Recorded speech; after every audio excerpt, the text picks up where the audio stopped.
So Maitlyn, thank you so much for sitting down with us. And it's been a few years since we've last sat down and talked. A lot's happened. And I want to address the elephant in the room very first. Changed your hair. I did. Talk to us a little bit about that. Well, I mean, my hair needed a break, for one. And then, I mean, the pink that I had originally 3.5 years ago was a ironic Christmas mistake. It was supposed to be red and silver, and it turned pink. That's a longer story, but obviously it being Athena's favorite color, and she actually got to see it before, she died, and she loved it. Rylan loves it, my youngest daughter. So I knew that no matter what I wore or what I did, even if Athena doesn't look like her mommy, I wanted people to know that she's mine, and no matter where I go, she's with me. I'm not saying the pink's gone forever, but my hair needed a bit of a break after 3.5 years of bleach and pink. So you had it for 3.5 years, obviously, to show solidarity with Athena because that was her favorite color. Yes. And getting back to that 3.5 years, a long time till we got to this point in culmination with this trial that started about a month ago, a little bit over a month ago. Were you nervous at all before it began? I had full confidence in the DA and the investigators. What I didn't have confidence in was leaving so much up to 12 strangers who I had never met. And I still to this day don't even know their names. But as scary as that was, I felt like the investigators and the DA's office had built such a strong case and had all the evidence that they possibly could have. There was no way that they could have came with a different answer, or at least in my opinion. You never missed a hearing? No, sir. You never missed a motion in court? I will say, when I felt that I was getting a little too emotional, I didn't want the defense to be able to use that against the jury or say anything to the jury or to the judge. So I did exit the courtroom a handful of times, and I did leave prior to what they call the abduction video. And I didn't stay for that.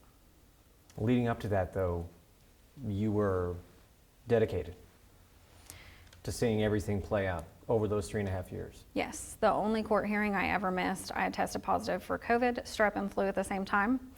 And I felt like Susan Anderson would have used that as a reason to cause another delay. So I chose to not go to that court hearing. So this is a long time coming. It culminated obviously last month, and then it went on for a month.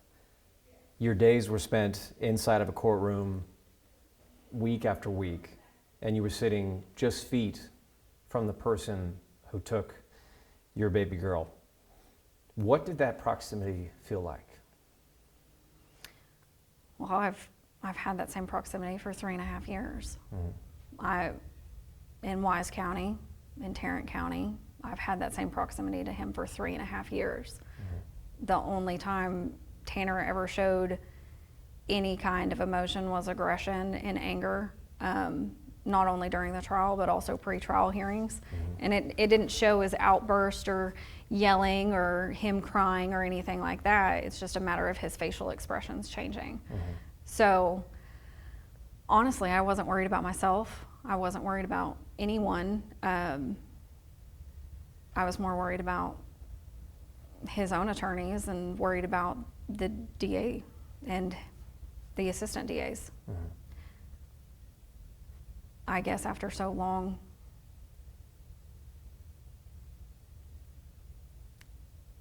I don't know how to explain it. It's just, You don't get used to it, you just get through it. Well, that had some more gravity once the trial began, I imagine. Yes, because it's not about me. It wasn't about anybody in that room. It was about Athena. As much as it was the state of Texas versus Tanner Horner, it wasn't about Tanner Horner. It was about what he did and what he took from this world, and that was my daughter. We had delays, obviously, in the trial with changes of attorney, changes of venue. Case goes from Wise County to Tarrant County. I mean, we were expecting weeks after all of these delays happened of testimony regarding guilt, and then suddenly Tanner Horner pleads guilty on day one. After all of that, after all the delays and kicking the can down the road, what was going through your head when the air just changed so quickly? I was angry. I was very angry. While he was actually talking to the judge and entering his new plea, me, Jacob, and our family members that were there with us during the trial, we were actually pulled into a different courtroom to be told about the change, because no one knew until about 30 minutes before he actually did change his plea. I think it's just goes to show how selfish and narcissistic Tanner is, because it's all about him all the time, and that's how he likes it. And I definitely don't believe that it was him trying to ease anything for the rest of us. I think it was a last-ditch effort for the jury. I mean, he had lied the entire time. He still has, to this day, not told anyone the truth, even though we have the video, we have the audio, we know the truth. We know why he did it, even if he doesn't say it. But he's so selfish and narcissistic that he can't even get out of his own way to just own up to what he did. After he pleaded guilty, prosecutors dropped a bombshell. They revealed something that I think the public didn't know, they weren't aware of. They said that this wasn't an accident. They said that this was more calculated, something that was more planned out. And I think a lot of us were shocked by that, to hear the opening statements from the DA. How much of that did you already know, and how much did you learn? James prepared me as best he could. Whether you hear it or you see it, there's no real way to prepare someone, to prepare someone's parent for that kind of evidence. So I had known for some time the vast majority of what was presented in court. I hadn't known for very long. I found out the whole truth in December when the DNA evidence was confirmed and came back. There's a lot of evidence that was presented. Yes. A lot of videos, a lot of testimony from police, authorities, investigators. And you've carried so much heartbreak, I think, since Athena was taken from you. And it's evident, I think, just by speaking with you or speaking with any of your family. Was there anything in the trial that brought, I guess, a new weight to that heartbreak? Something that, where you were feeling it all over again? For me, every single thing that we have gone through for the last 3.5 years is just more confirmation that she's not ever coming back. Them finding Tanner, them finding her, and I know that sounds absolutely absurd. I saw her body. I saw what he did to her. I've heard the evidence. I've seen the evidence. I think just as a parent, you just can never 100% accept the fact that your child's gone. So going through the trial and hearing everything that Athena had been through, and seeing the transcripts of the tapes, which that part I had never known. I still wish to this day that I didn't know, but I do now. But I knew he was lying from the beginning, because I knew Athena. I know my daughter very, very well. And if she was going to tattle to one of her parents, it wouldn't have been her daddy. It would have always been me. But to have that confirmed, I hope that it took some weight off of Jacob. But it's just everything, every day, it's more confirmation. This is what Athena went through. And everything we tried to do as parents to let her be a kid and be innocent and grow up with a happy life, all of that was ripped away from her and us in that last hour. And so it's just more confirmation every time. You mentioned you hadn't seen the video up until the trial. I hadn't seen the video in its entirety. The only parts that I saw was the beginning clips where he puts her in the truck up until he covers the camera. And then I didn't even know about like him going to a Love's and like doing what he did. I had never seen that part of the video. The only part that I saw, the ending of that video, was him smoking a cigarette driving. So I'm assuming that that part was actually before he pulls into the Love's. Those are the only parts that I saw. The one bit of audio that I heard was more than enough. You mentioned that on the stand. You said that I don't want anyone to listen to this. You apologized to the jurors, saying, I couldn't even make it through this video. When you were watching it, what part of it made you say that this enough's enough, I don't want to see anymore? So back whenever I originally watched it, they didn't have the video in its entirety. It was segmented. So the audio portion that I heard, and of course you see what the camera saw, which was nothing, but it still had like the dates and times and then this speedometer on it. And so I could tell he was driving and Athena was screaming for him to stop, and he screamed back at her to shut up. And he was playing a Christmas song at that point. I want to be very honest with you. If the father of my child had ever told Athena to shut up, it would have been the end of his life. So to sit there and have to listen to that and know that words that I never allowed to be spoken to my child were so harshly spoken to my child when she was scared and probably already hurt at that point,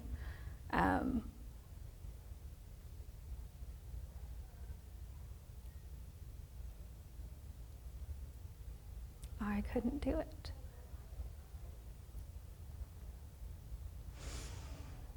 And I am so grateful that the jury made the right decision by the law and in my eyes. But I will always carry the guilt of all of those innocent people having to have that trauma pushed onto them. Nobody should have to go through that, and nobody should have to hear that. But that's the way our justice system works. And 13 people took on that burden. And they'll have to live with that for the rest of their life, and I can't take that from them. You texted me that it was hard to hear her calling for you.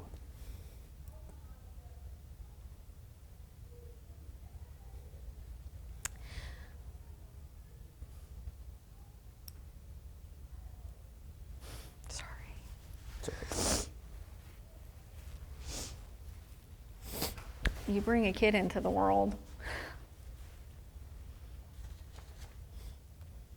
and you try as a parent to make sure that they never get hurt and they're never scared and nothing bad ever happens to them. And for the most part, other than some bumps and bruises, Athena had never been through anything like that. And we had, I have a rule with both of the girls that there's no lies between us. So they have to tell me everything that happens, whether I'm around or not, whether it's mean words or just anything at all. They have to tell me. And Athena was strong. She didn't, when she was born, she didn't cry. Not because anything was wrong. It was just Athena was not a kid that cried. When she got hurt, she didn't cry. Athena was tough. Yeah. She was tough. She didn't cry when she broke her arm. I had no idea her arm was even broken. You know, talk about my first top tier failure as a mom. I didn't know until her arm was visibly swollen that something was wrong. And so I took her to get x-rays, but she was just a kid. Yeah. She didn't, and I knew she was in pain, and to not be able to be there for her when I'm the one she wanted. Not daddy, not an aunt, not her grandparents. She wanted her mommy.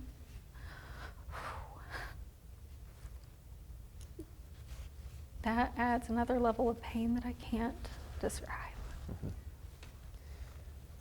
Let's shift a little bit away from that. I know that was a very tough moment in the trial for you to discuss and talk with the jurors about.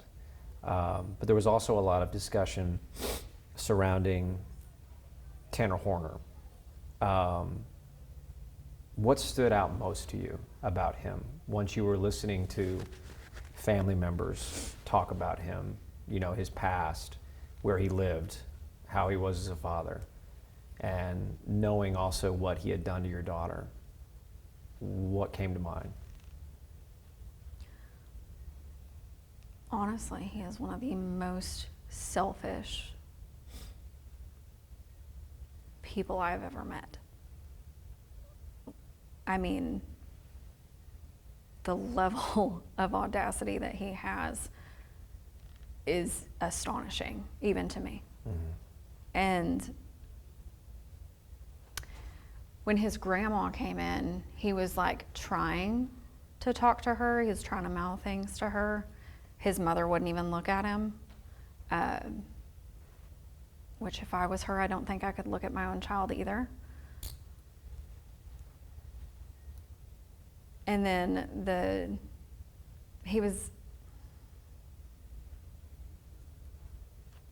when his rape victims came in, just the faces he was making, the faces he gave towards them was disgusting. It was just, you can tell what type of person Tanner is if you truly watch him. And that's all I've been doing for 3.5 years, because I wanted to make sure that if I'm asking people to sentence him to death, that I know exactly who he is. And he is what everyone thinks that he is. He is a selfish, narcissistic monster. And monster is really too good of a term for him. But now he'll be nothing. He's going to fade away. Narcissism is something I want to touch on, because there was a video that was played before the court of him doing his route a day after killing Athena in the area where people are searching, going shoulder to shoulder, looking for your daughter. I think it's a few hours before I think we met outside of Jacob's home. And he's delivering packages. He's frustrated with the traffic. He appears shocked that someone's been kidnapped. What did that video show you? Well, that's where you're wrong. He didn't deliver a single package down that road. He came to bask in the glory of what he did. That is all he did. And then the frustration, I think, was the panic of hearing a woman say, oh, well, there's been a kidnapping. This isn't just a missing child. She's been kidnapped. Any person will know that, okay, this is a criminal investigation, which I believe at the time that he drove by, no, his grandma had already told him about Athena and sent him the photo. But I can't remember the exact time frame. Right after he drove down that road, I believe is when the first FBI officer got in contact with him, or agent got in contact with him. But I remember him driving by. I remember seeing the truck. I know exactly where I was standing on Jacob's property, and it was like time had slowed down. I didn't think anyone was looking into him at all. But I remember seeing him, And I know who he talked to at the end of that road where it dead ends and, you know, you have to turn around. I know who he talked to then, and they had the same feeling that I had had. Same feeling that first FBI officer had. Same feeling Joe Espinoza had. This is him. I think Tanner thinks he's cunning. I think Tanner thinks that he is smart, and the truth is he's not. Mm-hmm. He's smart enough. I do believe he would have continued on. I don't think Athena would have been the only one. In the way that we were blessed is we had great officers and rangers working Athena's case. Mm-hmm. And I strongly believe had it been anybody else that was overseeing Athena's case, I would have never gotten her back. I have no doubt that Tanner would have eventually been caught, but how many more victims would he have had? That whole moment, the carelessness, just ignoring what you had just done, acting like this is new information to you, and you knew all along you were the guy. That speaks to the person that he is. Yeah. He had it all worked out. He had multiple stories that he gave. The random green van, mm-hmm. And then later on in his suicide note to the officers about how there was some elderly man that held a gun to him. I mean, he changed his story numerous times. He did stick with the green van story, you know, during that 3-day time frame. But I think if you look at his search history and you look at who Tanner is and you look at his past, and if you spend as much time as I have watching him, and I don't mean just in person, like I've looked at every video of him on the internet. I went to every profile he has across multiple platforms. I wanted to know who he was. Mm-hmm. Because for some reason I couldn't accept the real why for a long time. Mm-hmm.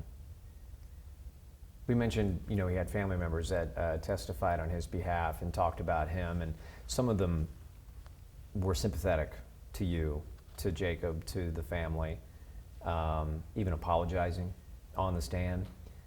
His mother, his grandmother. Was there any part of that that you could accept or that you could hear them on? In my opinion, if they're truthfully sorry, they will stand by our justice system and they will stand by what is right by Athena. Mm-hmm. Tanner's still alive for now. But if they are truly sorry, then they will punish him. They will stop having contact with him. They will stop still rewarding him. I pray his ex-girlfriend and his son stay far away from him. I pray for his son every single night that he has no influence from his father, mm-hmm. and that he breaks whatever cycle that Tanner thinks that he is in, mm-hmm. or that his family's in. At one point in the trial, before all this, before his family took the stand, you took the stand. And it was probably one of the most emotional moments of the trial. And you were there holding Athena's bow in your hands. What did you feel in your heart in that instant?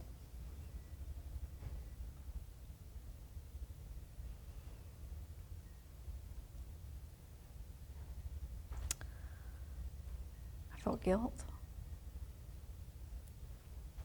I couldn't think about myself in that moment. I was thinking about the innocent jurors. And I know the defense, you know, this is their job, and the prosecution, that is their job. But she's my baby. Mm-hmm. And to know that they have to live with the trauma of what Tanner did to her, I hold a lot of guilt for a lot of different reasons. I imagine in that moment, though, you could feel her with you. I think Athena's always with me. I would like to think that, at least. And then sometimes I wish she wasn't. I don't want her to see me sad. I don't want her to see Daddy sad. One of Athena's greatest fears was Mommy and Daddy growing old and her having to live without us. I used to think it was so funny that that was her fear. And now the roles are reversed and we have to live without her. And that's just not how it's not how it's supposed to be. Did you feel her with you throughout the trial? And not just in that moment? No, she was there. Athena, she wanted to love and be loved. But I also believe that if she had to see the pain that her absence has left, not just me and Jacob, but our entire family, especially her sissies, I think that she would want justice.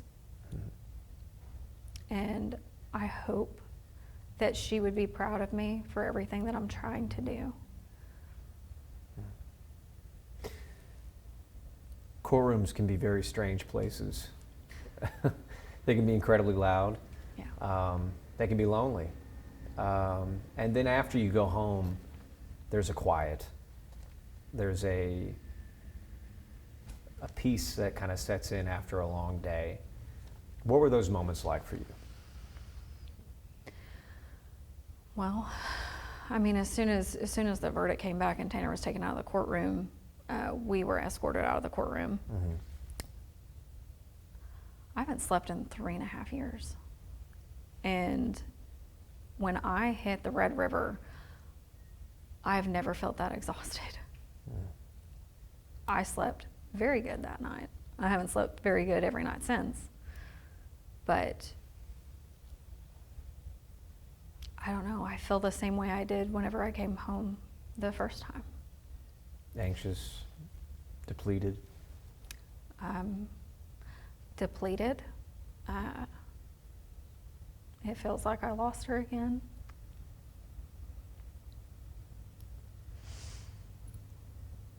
It goes back to that everything that we've been through, every milestone that we've made it through with this case. It's just, it feels like another stone hitting you that she's not coming home. That's what it feels like, for me at least. The jury did sentence Tanner to death. Took them roughly 3 hours to do that, a little bit under 3 hours. When they came back with a verdict and it was unanimous and they read aloud that he was going to be sentenced to death, what did that feel like for you? I mean, did it feel like justice, closure, relief? That was the second scariest moment of my life. I tried to get a single jury member to look at me, just give me some sign. I don't know, I have to, when it comes to my kids, I have to be the person that knows first. And then it was just to hear it read. It was an overwhelming feeling, and I don't really know what I was feeling, but it was very overwhelming to know that at least this chapter has come to a close. Now that he's sitting on death row and that chapter is over, has peace found you at all? Or does grief just change its shape? I think grief just changes its shape. That's a good way to say that. I hope one day that I can find a shred of happiness. I feel happiness in small moments with my youngest daughter. But I don't think blissful happiness will ever find me. Athena left a big hole, and I can't fill that. Athena's name has echoed not just throughout this courtroom that the trial was in, but also beyond it, online, social media. I mean, strangers were following this case because they were interested in justice for your daughter. What do you think about your daughter today when you know all of that? And what do you want people to most remember about who she was? I think, well, that the overwhelming amount of support that I have felt, that our family has felt, just goes to show how pure Athena is. You don't get that type of love, you don't get that type of support for just anybody. And Athena, she was that innocent little girl that didn't, she couldn't find a bad bone in anybody. She just wanted to love people and be loved. She would be anyone's friend. So I think the amount of support is just echoing who she truly is.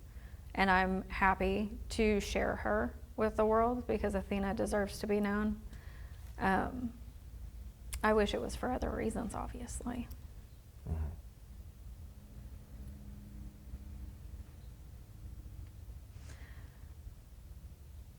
I forgot your second half of the question. Oh, just how would you like people to remember her? I think we know a lot about her by now. I mean, any amount of happiness that someone could find at all, whether it's you're out on the lake, you go fishing, or you see a really pretty horse along the side of the road, that happiness you feel, that's what I want you to remember about Athena. That's what she brought to all of us. She was happy, and she was bright, and she was kind. I want people to remember that about her. Talking about Athena's Army now. That's why we're here today. Yes.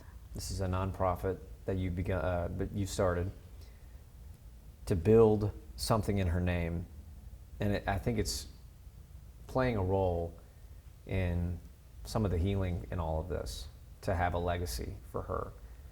What is it about, and can you kind of tell us the mission?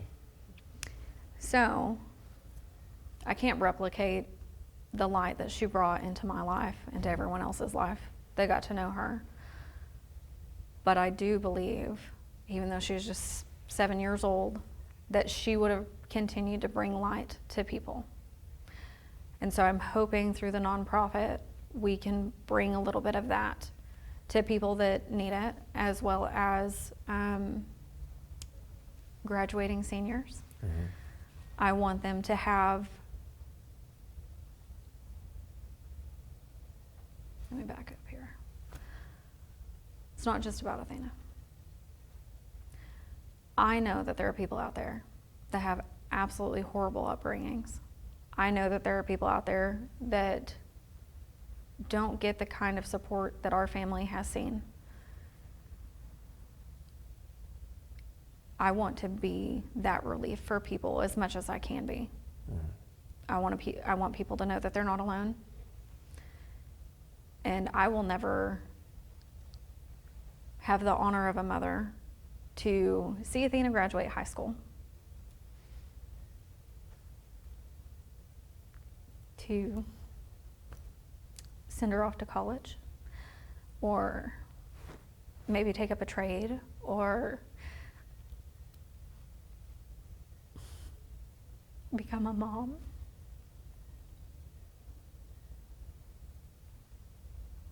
So,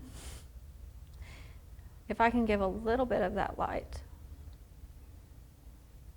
to some graduating seniors, that helps me know that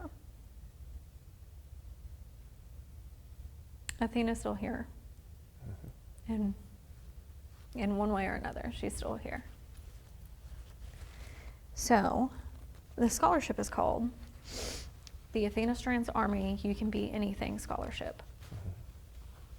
because I hope, at least through me, that these graduating seniors hear it from one person. They may not know me, but that's okay. Mm-hmm. But I want them to know that as long as they're kind and they work hard, they can be anything that they want to be. Mm-hmm. She was at Paradise ISD for a bit. Yes, she was. So it's conceivable that she may have or could have graduated from this high school where you're going to be today. Yes. What's that going to feel like to stand there and award those scholarships today?